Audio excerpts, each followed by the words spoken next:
Hello guys, आज अपन करने वाले हैं एक्सरसाइज 1.3 का क्लास 10th का क्वेश्चन फर्स्ट, जिसमें दिया है prove that root 5 is irrational. ये क्वेश्चन एग्ज़ाम में ज़रूर 3 नंबर में आते हैं हर साल बोर्ड एग्ज़ाम में। तो आज अपन करेंगे। इसमें दिया है रूट 5 इज़ इर्रेशनल, प्रूफ करना है अपन को। तो सॉल्व करेंगे। अपन अगर इस रूट 5 को रेशनल मान लेंगे और इसी को झूठा साबित कर देंगे तो अपन का प्रूफ हो जाएगा इर्रेशनल है रूट 5। तो अपन मान लेते हैं late root 5 is rational.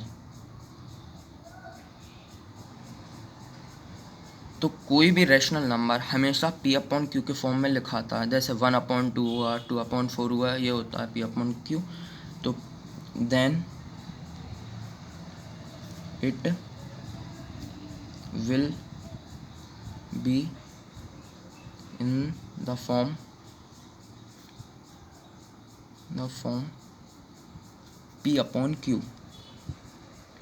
P/Q, जिसमें Q कभी भी 0 के इक्वल नहीं होता। अगर Q 0 के इक्वल हुआ तो इन्फिनिटी पे पहुंच जाता है number. Where Q is not equal to 0।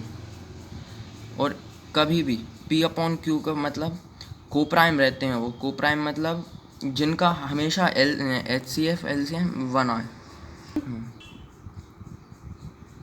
The P/Q is the coprime numbers. ये अपन इसलिए लिख रहे हैं क्योंकि इसी से अपन साबित कर देंगे कि ये इर्रेशनल है। क्योंकि इसका तो P/Q हमेशा इनका HCF हमेशा एक ही आता है, लेकिन इसमें अपन का और कुछ आएगा। तो अपन लिख देंगे root 5 is equal to P/Q। Equal है ना, दोनों रेशनल है, रेशनल है। तो अपन अब बोथ साइड स्क्वायरिंग कर देंगे। तो स्क्वायरिंग बोथ साइड्स, स्क्वायरिंग करेंगे तो ये हो जाएगा रूट 5 का स्क्वायर इक्वल टू में P/Q का होल स्क्वायर। तो ये 2 से ये कट जाएगा रूट, तो ये बचेगा 5। ऐसे ये होल स्क्वायर का ये ब्रैकेट खुल जाएगा, तो ये हो जाएगा P square upon Q square. अब ये Q को यहाँ ले जाएंगे, 5 को नीचे ले आएंगे, तो 5Q square equal to P square. तो अब ये 5 नीचे जाएगा, Q square equal to P square upon 5। अब आपकी एक बुक में थ्योरम दी है, अगर मैं आपको समझाता हूँ। जैसे P स्क्वायर अगर 5 से डिविजिबल है तो P भी 5 से डिविजिबल होगा। जैसे अगर आपका 25 5 से डिविजिबल है तो 5 भी आपका 5 से डिविजिबल होगा, ऐसे ही। तो if P square is divisible by 5 then P is also divisible by 5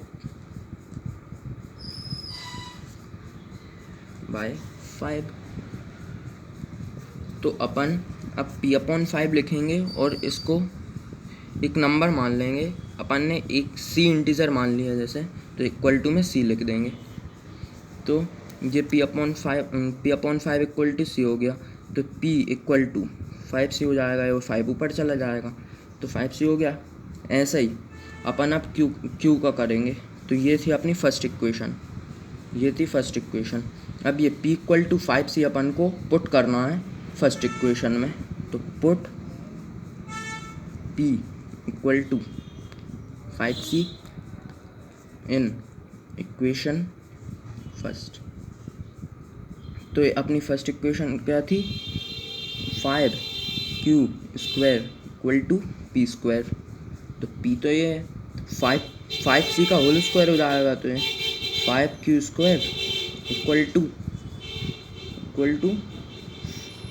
5c का होल स्क्वायर। तो ये हो गया 5q² इक्वल टू, ये 25c हो जाएगा, 5 का स्क्वायर 25, c का स्क्वायर c², ऐसे ही लिखा रहेगा।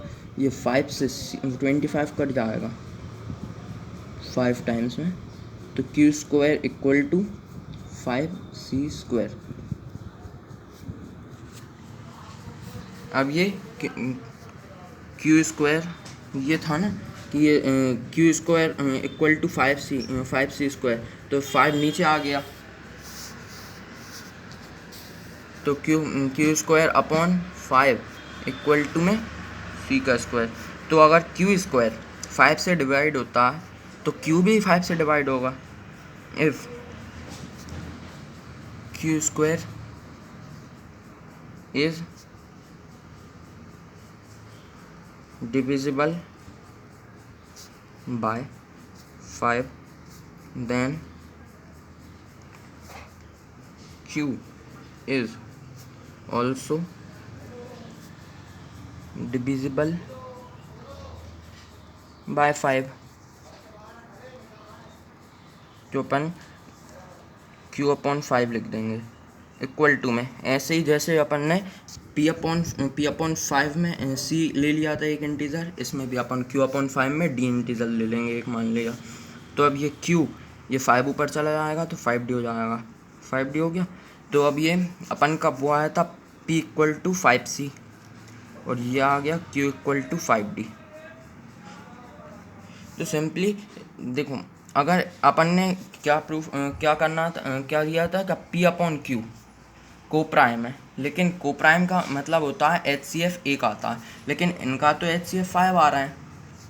तो पता चल गया, this is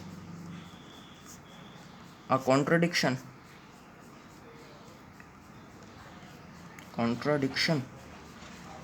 of our assumption that